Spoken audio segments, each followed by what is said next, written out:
2 minutes. Je vais faire un petit mail de. J'avais déjà fait jeudi dernier, je vais refaire un petit mail là. Pas de souci.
On attend 8h10 et puis on commence. Si ça vous Très va, bien. je viens de faire un petit mail de rappel en espérant que ça porte aussi ses fruits.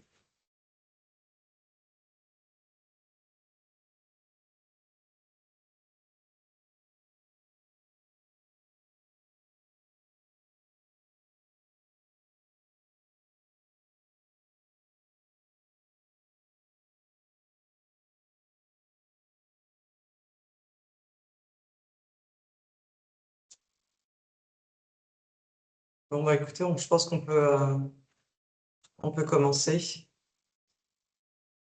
Très bien. Je ne sais pas si vous voulez dire 2 mots, si je peux démarrer de suite. Bon, est-ce que c'est Monsieur Fossani, peut-être?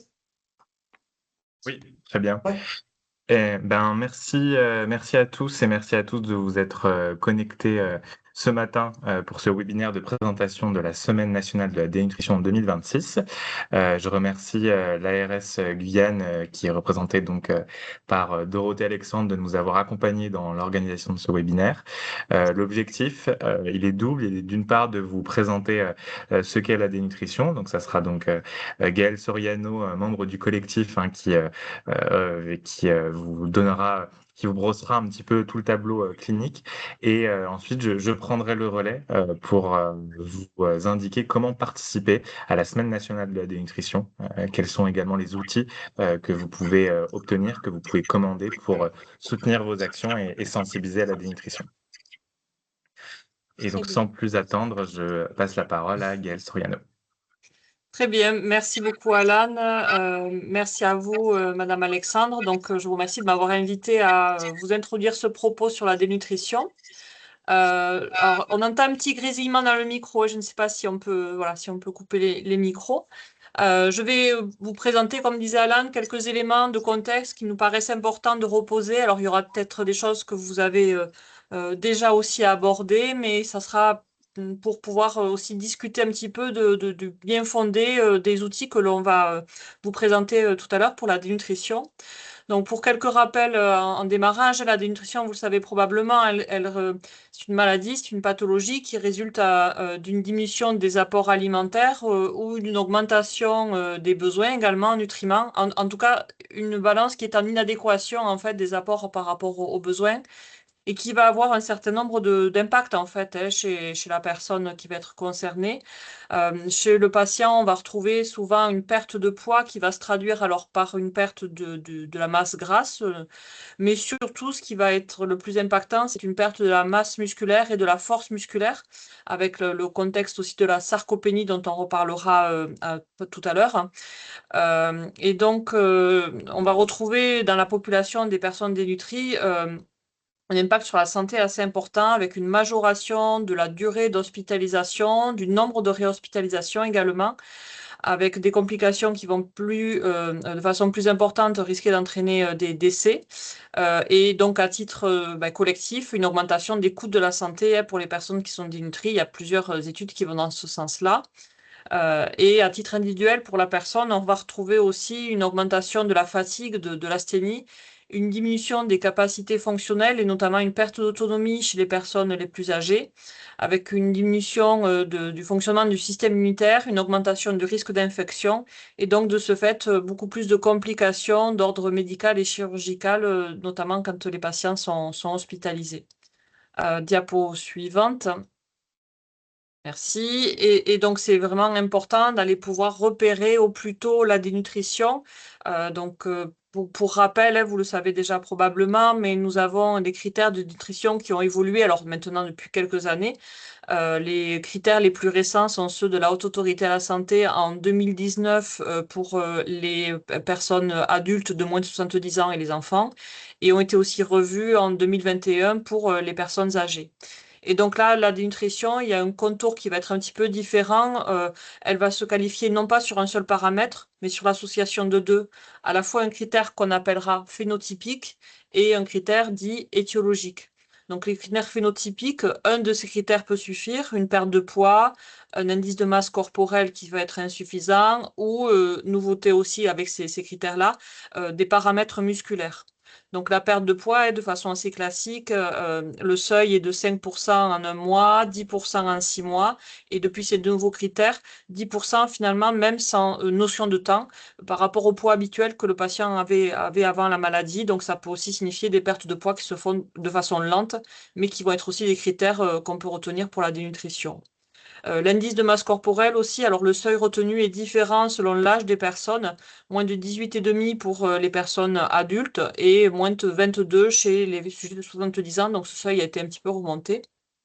Et enfin, comme je vous disais, on a introduit la notion de paramètres musculaires où chez la personne adulte de moins de 70 ans, on va retrouver qui peut marquer la baisse de la masse musculaire, différents examens. Alors, on connaît le DEXA, mais qui est peu accessible. Vous avez l'impédance mètre qui est un peu plus répandue.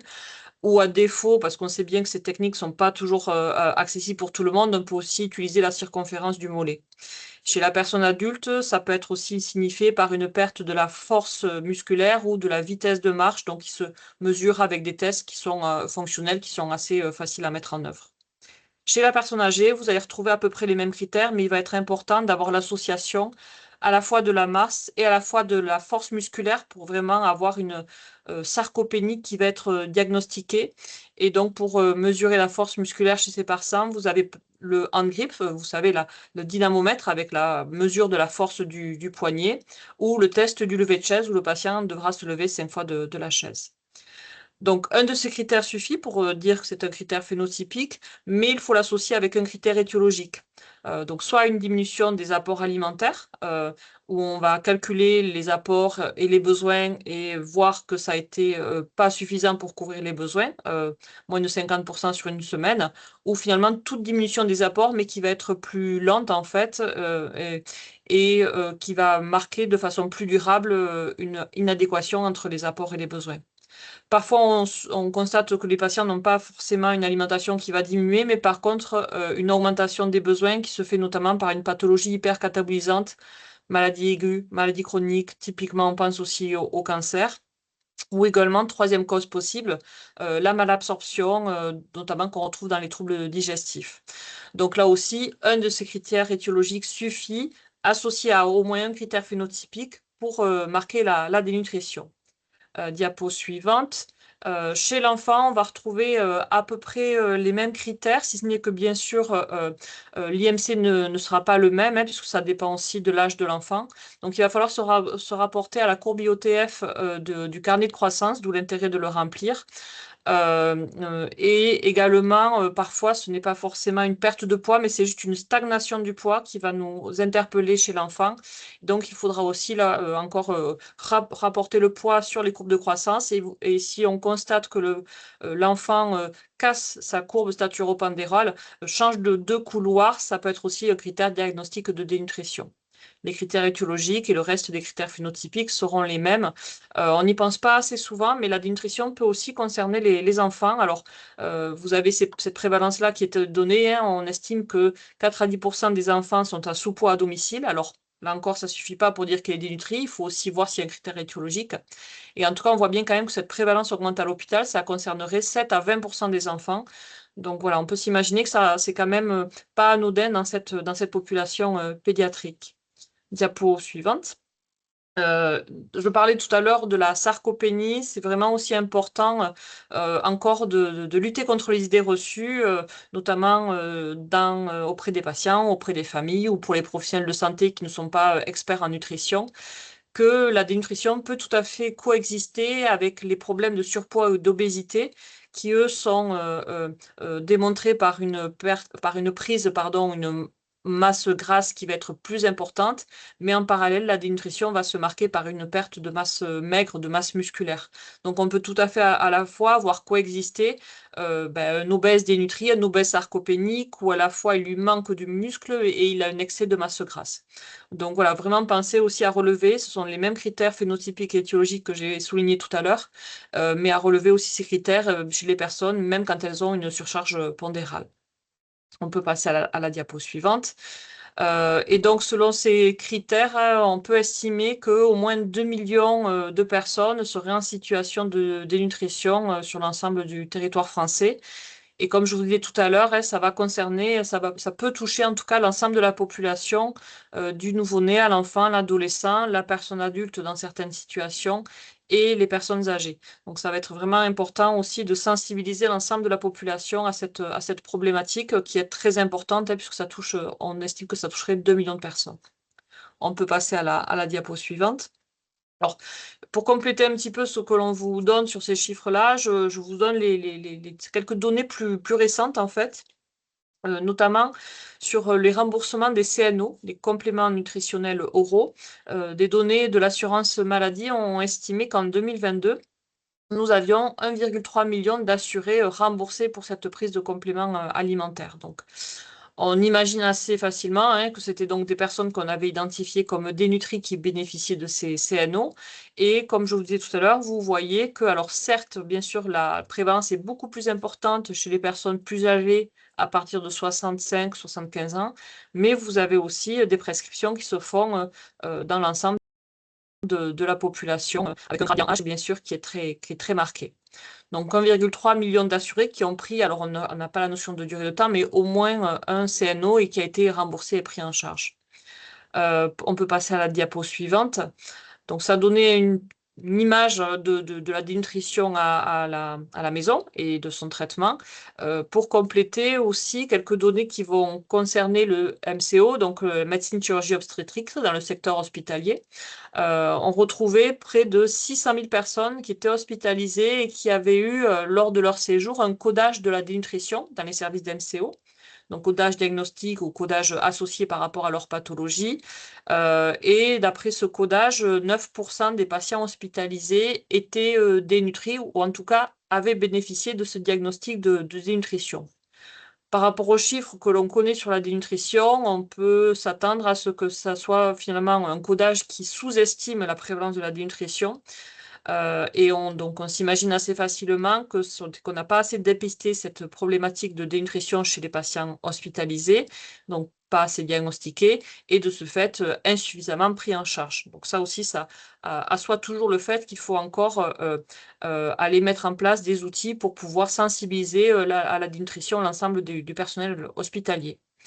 On peut passer à la diapo suivante.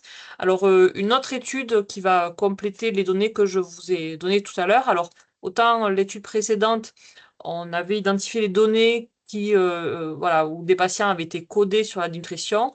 Là, c'est une étude, alors certes, sur un nombre de patients hospitalisés beaucoup plus réduit, 345, mais on a recherché systématiquement la dénutrition selon les critères de l'HAS que je vous ai présenté tout à l'heure.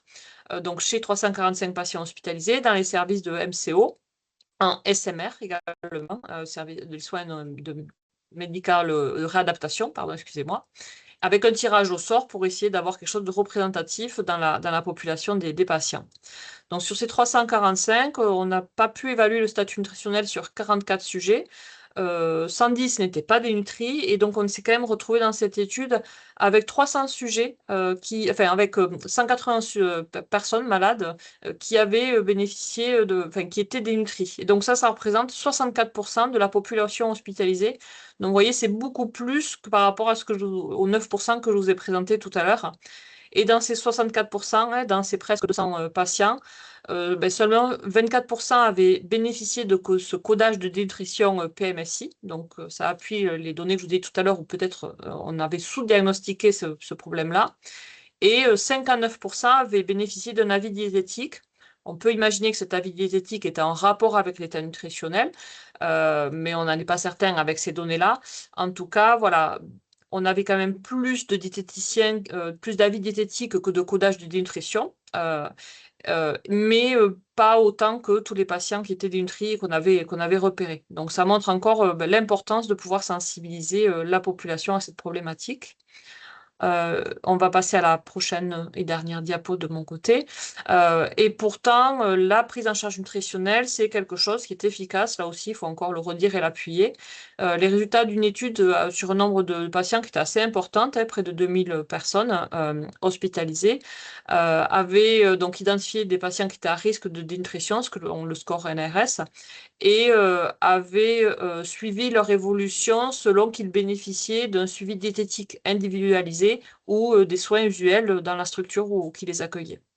Et donc, ce qu'on revoit, alors, dans ces diagrammes bâtons, vous avez la population contrôle qui est en bleu, la population intervention avec l'avis diététique en rose.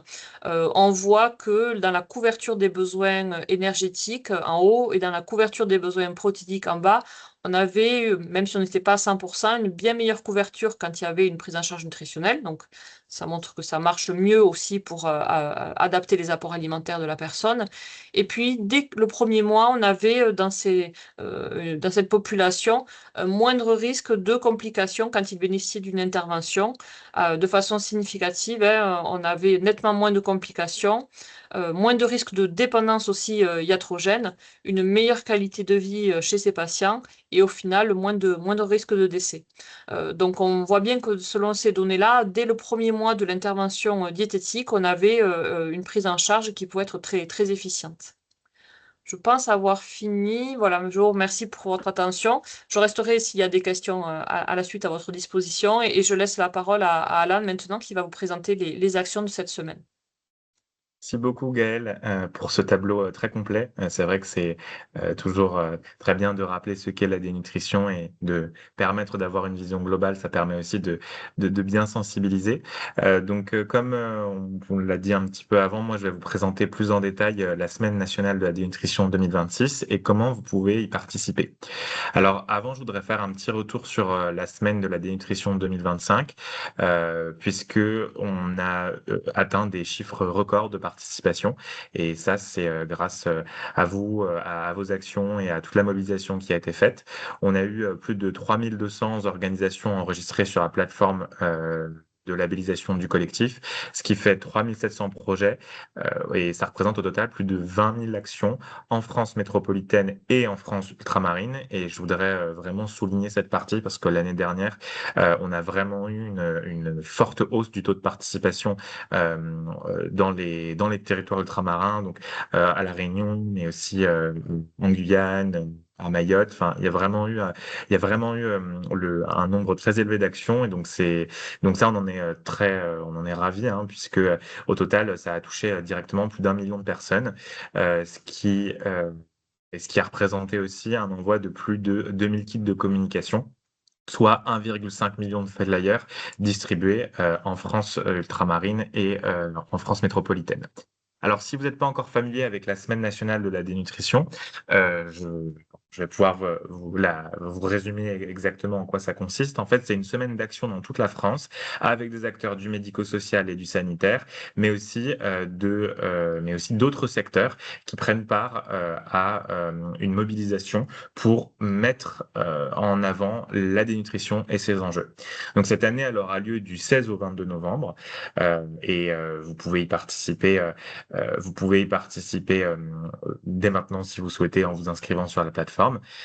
C'est une mobilisation qui est massivement soutenue par les institutions et les pouvoirs publics, hein. Donc on est principalement financé et structuré et on est mandaté par le ministère de la Santé et différentes directions pour mener cette semaine. On est aussi en partenariat avec l'assurance maladie, avec l'assurance retraite, avec la Caisse nationale de solidarité pour l'autonomie. Et puis on voit que la dénutrition devient de plus en plus présente dans les politiques publiques nutritionnelles, hein, puisque le terme dénutrition apparaît plusieurs dizaines de fois dans le dernier PNNS, le Programme national nutrition santé 5. C'était pas le cas dans les précédentes éditions. Alors, c'était carrément absent il y a encore 20 ans. Donc voilà, on est ravis et en fait, c'est toute la mobilisation qui existe maintenant depuis 2020, hein. On arrive sur la 7e édition de la Semaine nationale de la dénutrition, qu'on peut aussi avoir cette prise de conscience générale auprès du grand public, auprès des professionnels de santé et puis auprès des pouvoirs publics. Alors, à qui s'adresse la Semaine nationale de la dénutrition? Eh bien, en réalité, à tous les acteurs qui voudraient qui voudraient y prendre part. Évidemment, la semaine de la dénutrition, elle est depuis le temps très bien identifiée auprès des établissements médico-sociaux, que ce soit les EHPAD, que ce soit les résidences autonomie, que ce soit les foyers spécialisés, et auprès des établissements de santé, donc auprès des centres hospitaliers, auprès des cliniques et autres. Mais il n'y a pas que ça, il y a aussi des entreprises, des associations et puis des professionnels du premier recours. Donc ça, c'est un peu plus récent, mais on voit de la médecine de ville, on voit des CPTS, on voit des officines de pharmacie qui se mobilisent et qui reviennent à l'occasion de la semaine chaque année. C'est assez stratégique parce qu'en fait, ces professionnels-là, ils sont en première ligne avec les patients ou avec la population générale. Et donc, ça permet aussi de faire passer les messages de sensibilisation de manière plus exponentielle qu'uniquement à travers les établissements de santé et les établissements médico-sociaux.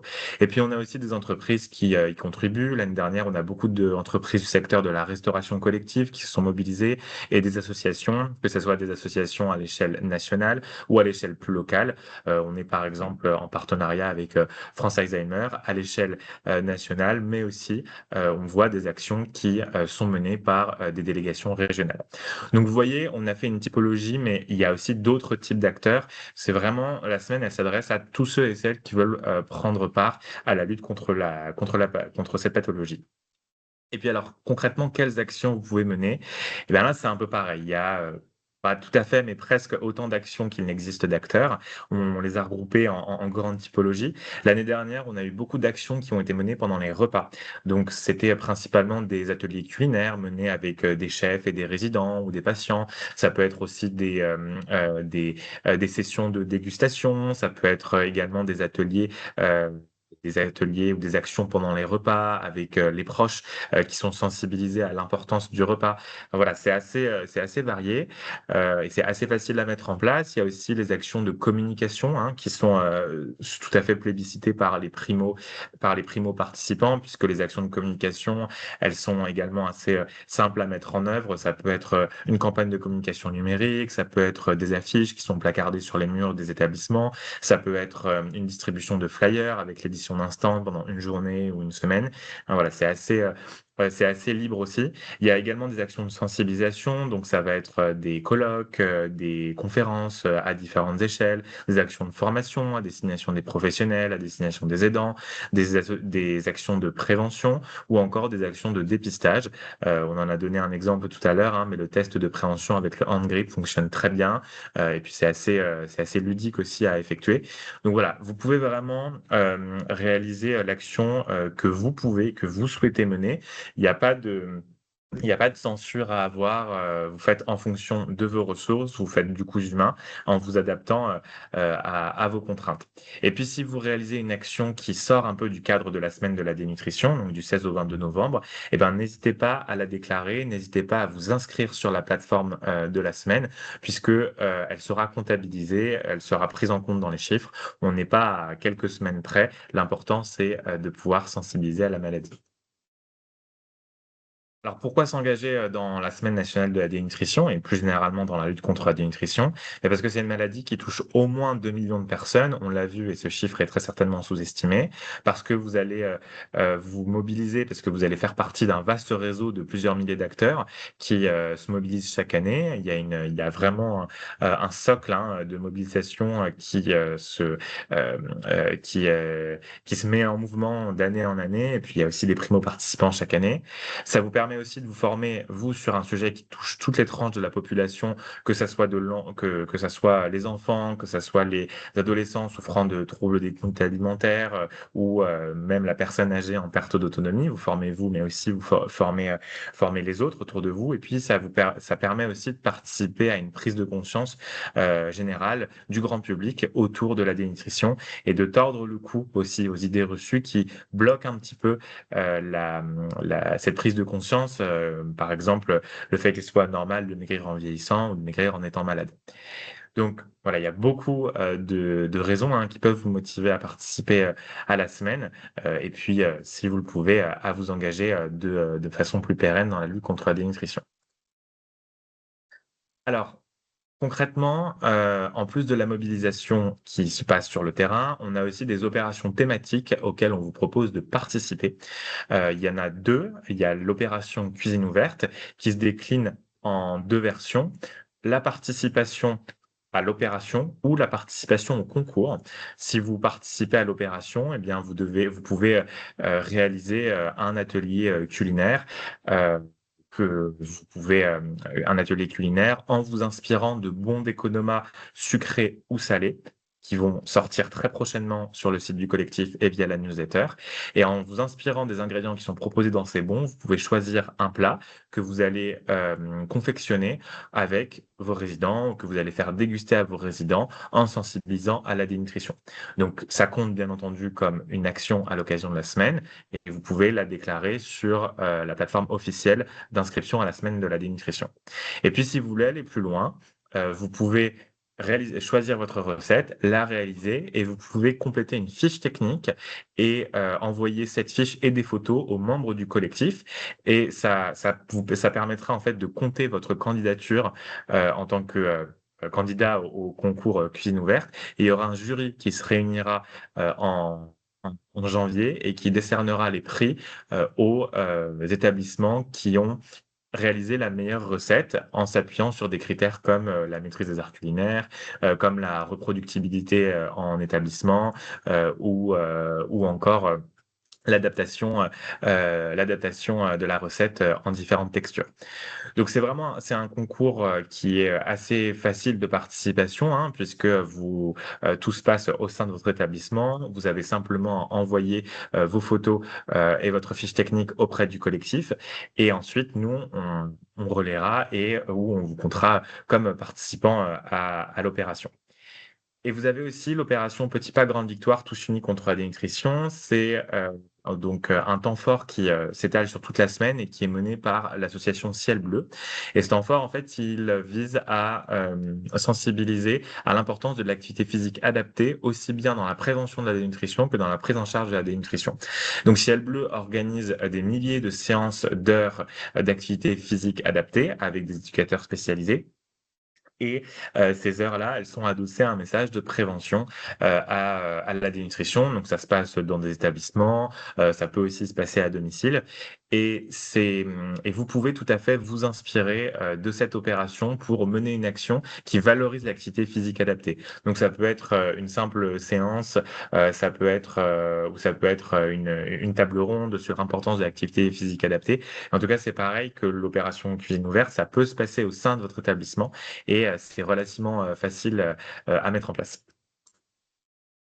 Alors, je fais juste un rappel de méthode sur le concours, l'opération cuisine ouverte. Vous devez simplement vous identifier et remplir les champs de la plateforme d'inscription. Vous cochez la case cuisine ouverte du formulaire de labellisation, ce qui vous permettra d'être comptabilisé comme participant à l'opération cuisine ouverte. Vous préparez votre action et puis vous pourrez donc remplir la fiche technique et le formulaire dédié pour celles et ceux qui souhaitent participer au concours. Je vous ai remis quelques photos du concours cuisine ouverte 2025. L'année dernière, le thème, c'était le chou sucré et salé. Et vous pouvez voir que ça a donné de très belles réalisations. Là, vous avez les photos des participants au concours. Donc, il y a des choux sucrés, il y a des choux salés. Il y a eu plus d'une trentaine de participants au concours et un peu plus de 900 projets d'action qui ont été labellisés cuisine ouverte à l'occasion de la semaine. Alors, en plus de ces 2 opérations, on vous propose un programme de webinaire thématique avec des professionnels chevronnés sur tous les enjeux qui gravitent autour de la dénutrition. L'année dernière, on a par exemple parlé de dénutrition et de santé mentale, d'alimentation et de fin de vie, de troubles de la déglutition. Donc là, on a fait intervenir la Fédération nationale des orthophonistes, puisque ce programme, il est co-construit en grande partie avec des partenaires du collectif. On a aussi parlé des enjeux éthiques de la nutrition, on a parlé du rôle de la santé bucco-dentaire, du rôle des aidants, du partage de repas. Donc, vous voyez, c'est des sujets qui sont très larges, très variés et qui essayent de couvrir un maximum d'enjeux. Ces webinaires-là, ils sont accessibles à tout le monde, hein, ils sont ouverts au grand public et vous pourrez vous y inscrire et y assister ou alors retrouver le replay de ces webinaires. Vous pouvez aussi vous y inscrire pour visionner le replay. Le programme devrait sortir à peu près à la mi-septembre. Donc, vous pouvez surveiller ce qui se passe au niveau de la newsletter, au niveau de la page LinkedIn du collectif pour vous tenir au courant. Je vous ai remis le programme de la semaine 2025 en slide. Donc, vous voyez les cases bleues, hein, ce sont les webinaires qui ont été menés. Il y en a beaucoup, il y en a eu plus d'une quinzaine, et ce qui a réuni un peu plus de 6000 inscrits au total. Donc, vous voyez, vous avez un webinaire. On a essayé aussi de diversifier des sujets, il y a des webinaires qu'on reproduit d'année en année, mais on essaie aussi de diversifier les sujets. L'année dernière, on a par exemple parlé du lien entre le microbiote intestinal, la nutrition et la dénutrition. On a parlé des troubles des conduites alimentaires. On a parlé de dénutrition et de santé mentale avec la Caisse nationale d'assurance vieillesse. Vous voyez, c'est vraiment très très large.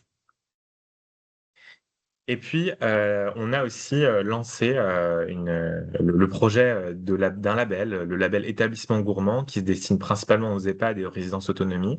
Et ce label, il vise à mettre en avant et à récompenser les efforts des établissements qui, chaque année, œuvrent pour avoir une politique alimentaire qui valorise le beau, qui valorise le bon, qui met en avant aussi l'importance de l'enrichissement et qui propose des plats qui soient faits maison, qui soient en circuit court. Enfin, l'idée, c'est vraiment de valoriser les efforts qui sont entrepris par les cuisines collectives pour proposer des repas qui soient beaux et qui soient bons.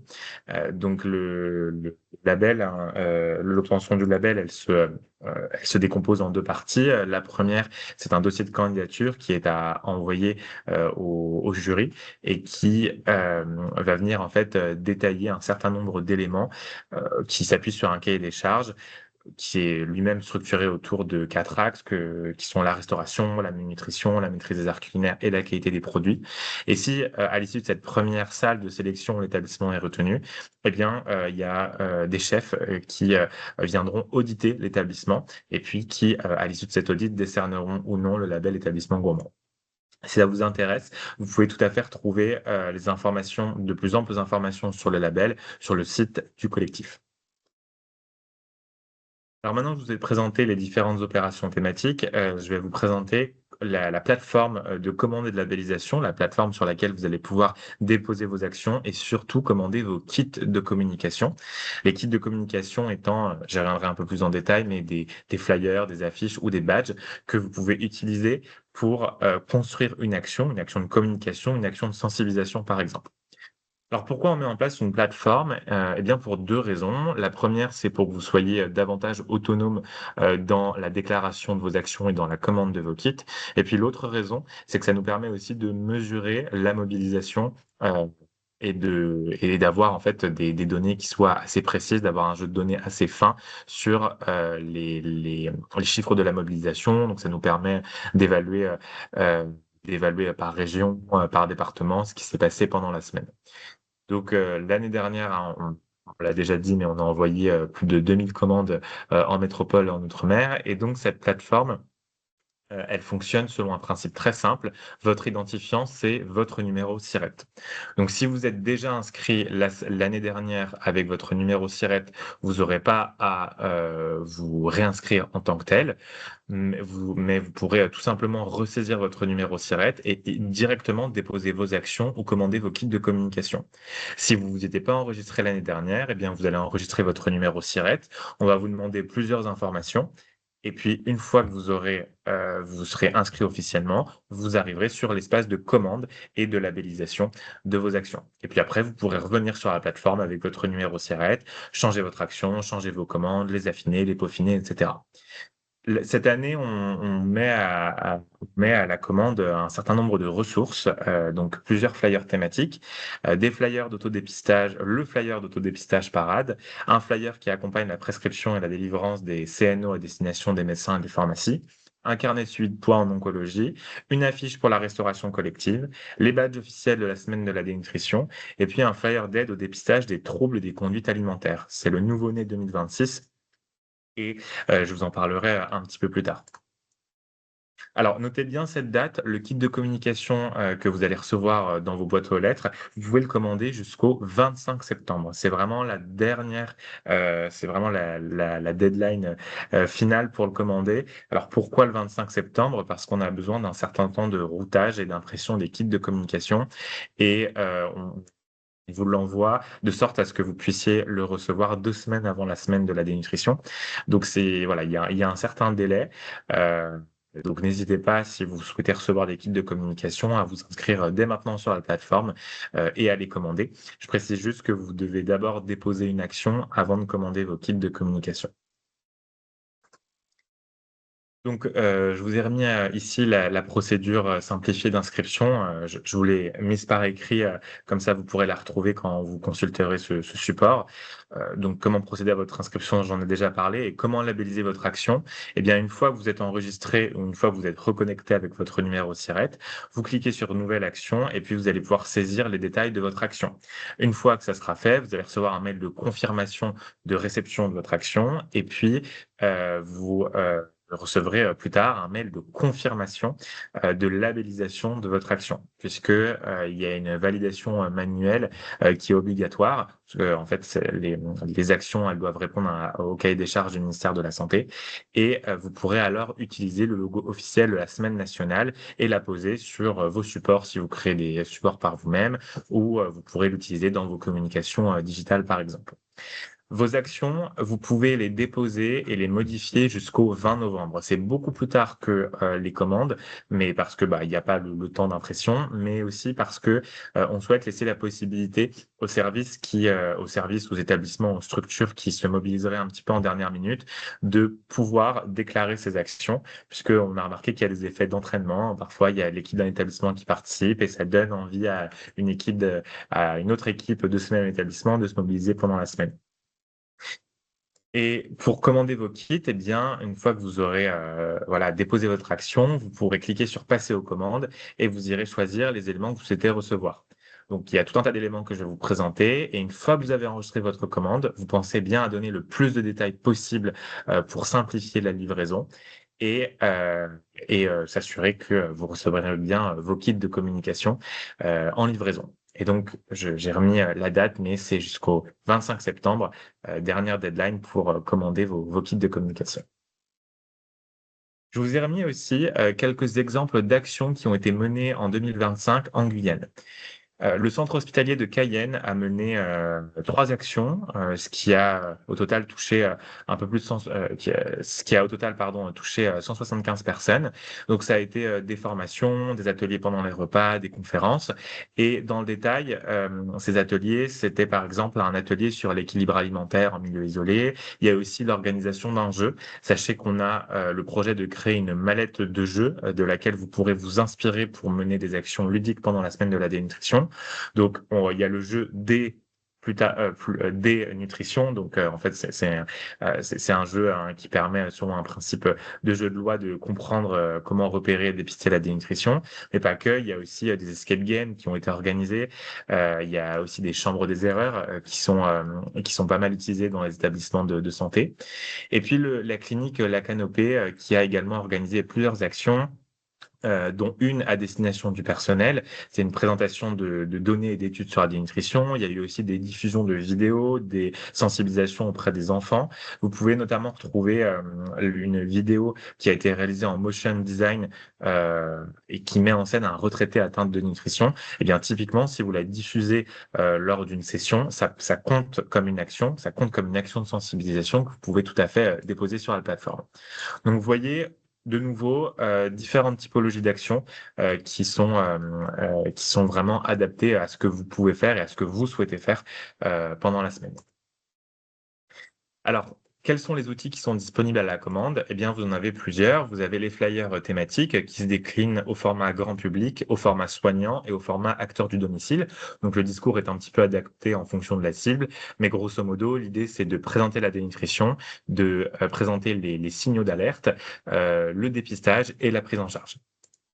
Vous avez aussi le flyer en facile à lire et à comprendre. Ce flyer, c'est la traduction stricto sensu du flyer grand public avec un certain nombre de pictogrammes qui permettent aux personnes ne maîtrisant pas complètement le français pour quelque raison que ce soit, de comprendre précisément et facilement, de faire passer en fait les mêmes messages avec ce système de pictogrammes.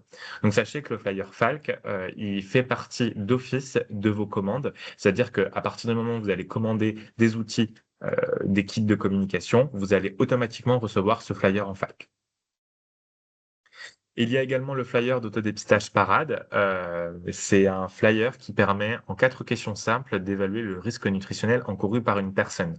Vous voyez, ces questions simples, on peut y répondre avec des pictogrammes et en fonction du résultat de ces pictogrammes, on va pouvoir dire si la personne doit consulter un médecin ou si au contraire il n'y a aucun risque encouru. C'est un outil qui est très pratique parce qu'il peut être tout simplement posé sur une table de sorte à ce que des personnes puissent s'auto-dépister, ou il peut être aussi distribué très facilement.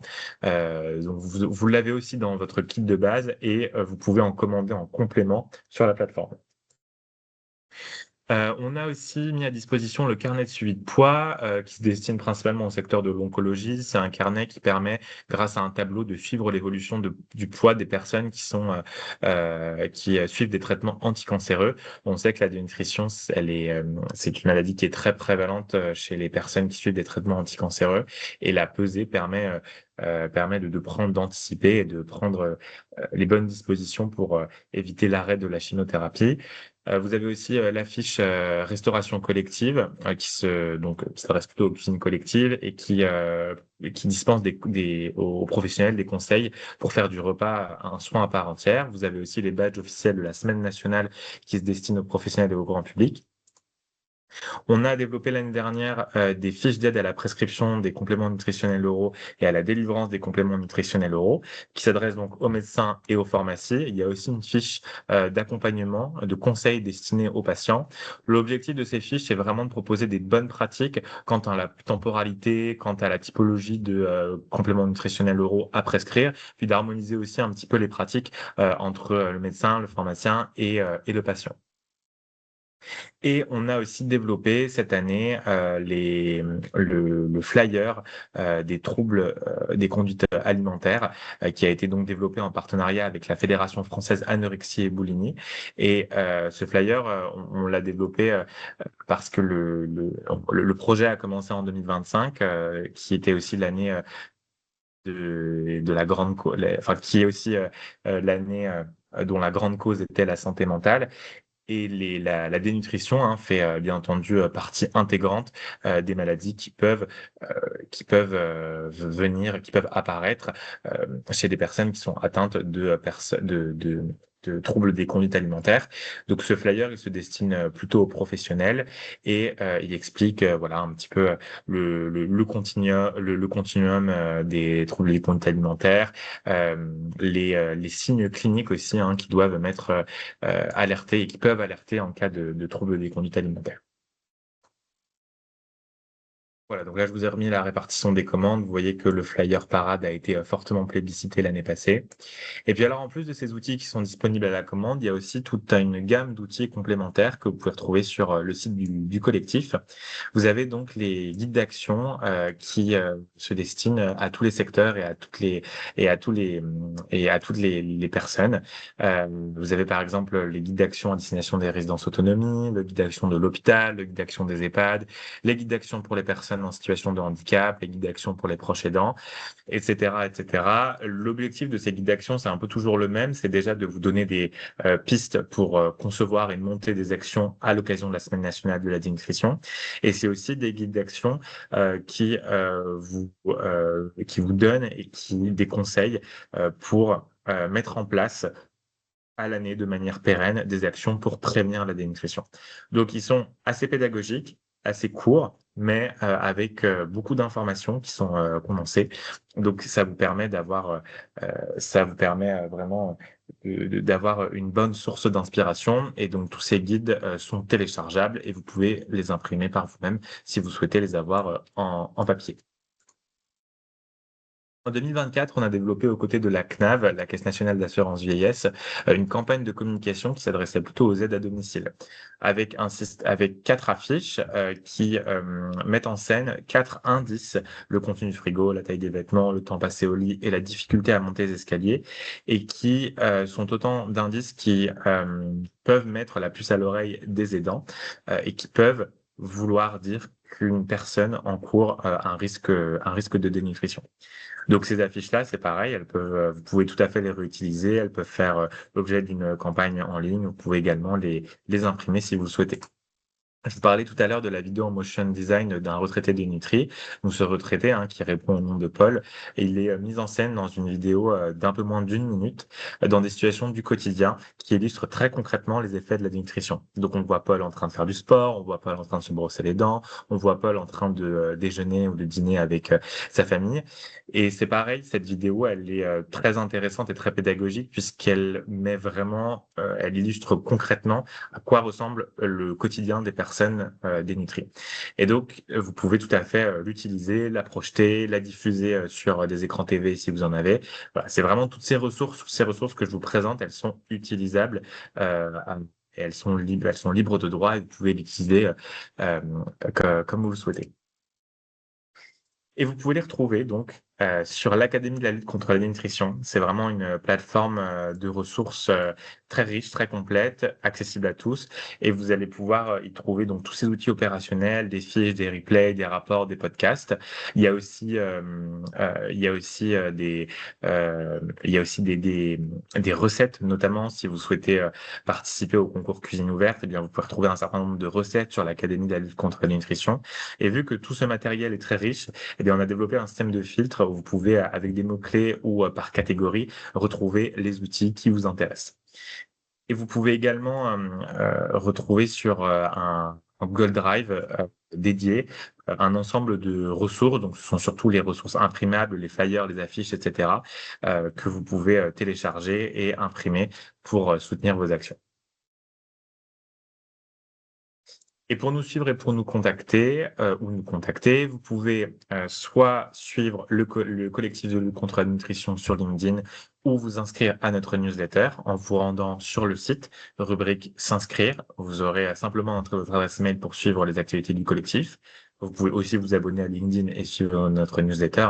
Ce sont les deux niveaux, nos 2 canaux de communication principaux. Et puis, si vous souhaitez contacter le collectif, on a une boîte mail dédiée à ça. C'est contact@luttecontrenutrition.fr. Donc, n'hésitez pas à poser toutes vos questions si vous en avez. On vous répondra bien volontiers. Voilà, je crois que j'en ai fini pour hop, ma partie et on en a fini tout court pour la présentation, pour notre présentation. Alors n'hésitez pas si vous avez des questions, vous pouvez activer votre micro et prendre la parole.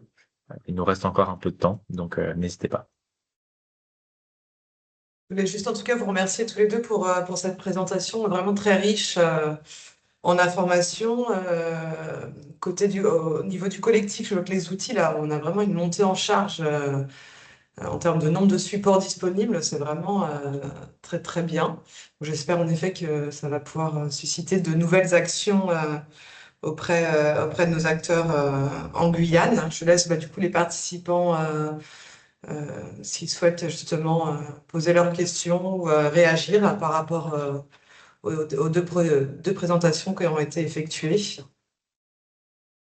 En attendant, je vous remets dans le chat tous les liens, notamment celui de la plateforme. Vous pourrez déposer vos actions et commander vos kits. Et je vais vous remettre aussi le lien de l'académie et puis le lien du site du collectif.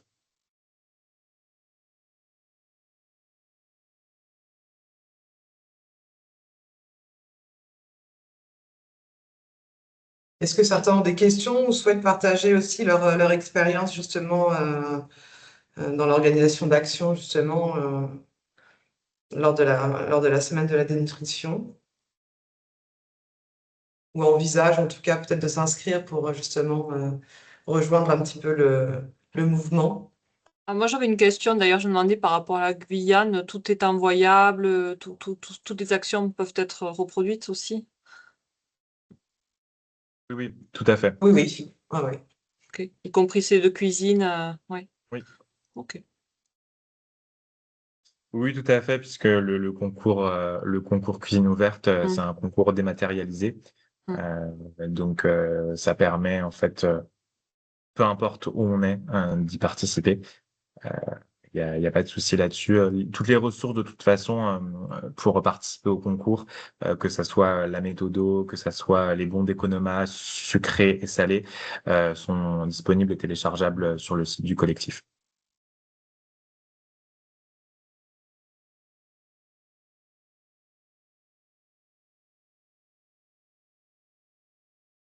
Alors, il y a je pense que c'est pour vous, Alan, vous voyez le Oui. message? Ouais. Nous avons proposé des actions qui ont été validées. Nous n'avions pas fait les commandes au même moment et je ne retrouve pas le lien pour la commande des ressources de communication. Alors en fait, le lien, c'est exactement le même que celui que vous avez utilisé pour déposer votre action. En fait, je l'ai remis juste avant dans le chat. C'est le lien de la plateforme et vous allez pouvoir vous y reconnecter avec votre numéro SIRET et vous allez euh, atterrir sur une page, la page où vous pourrez retrouver vos actions et vous cliquez simplement sur passer aux commandes et c'est à partir de là que vous allez pouvoir rentrer dans le formulaire de commande des kits de communication.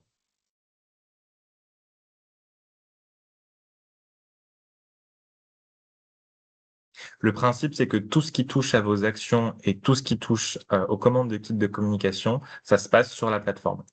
Il y a il y a pas d'autres moyens pour commander vos kits ou moyens pour déposer vos actions, pour les modifier. C'est vraiment tout par la plateforme.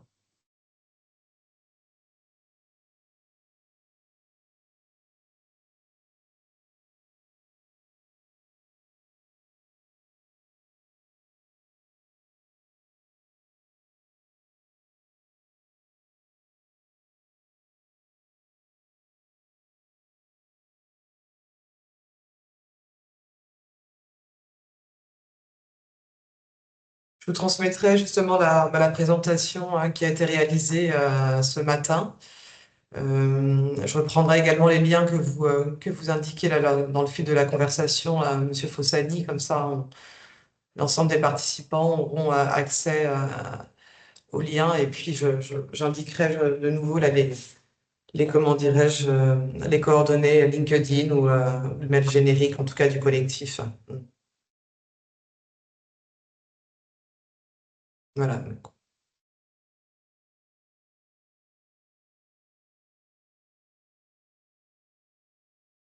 Ah, Madame Alieto. Oui, bonjour. J'aurais voulu savoir si le recensement, le dépistage et le recensement dans la précarité de la dénutrition fait partie des actions qu'on peut mettre sur la plateforme. Oui, tout à fait. Tout à fait, c'est un sujet, hein, qu'on a également, sur lequel on a commencé à travailler avec la Fédération française des banques alimentaires notamment. Ça fait tout à fait partie des enjeux qui gravitent autour de la dénutrition.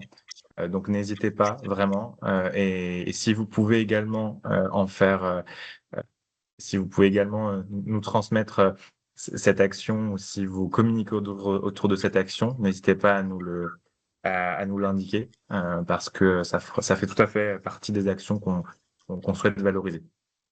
Communiquer, c'est-à-dire communiquer. Eh bien, vous pouvez nous envoyer des détails, des photos par exemple, D'accord, sur l'adresse mail contact du collectif. Ou- voilà. d'accord, merci beaucoup.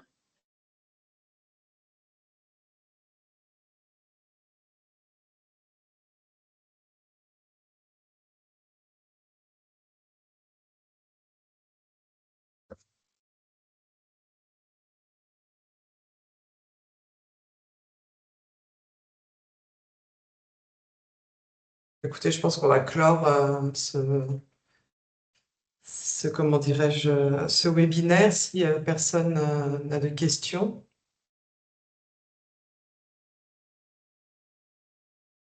En tout cas, un grand merci à tous pour votre participation et votre mobilisation lors de cette semaine de la dénutrition, qui est, on a oublié de le rappeler aussi en début de séance, mais également inscrite dans le programme national nutrition santé, hein. C'est aussi une des actions phares du PNNS 5, comme ça l'était aussi dans les précédents programmes.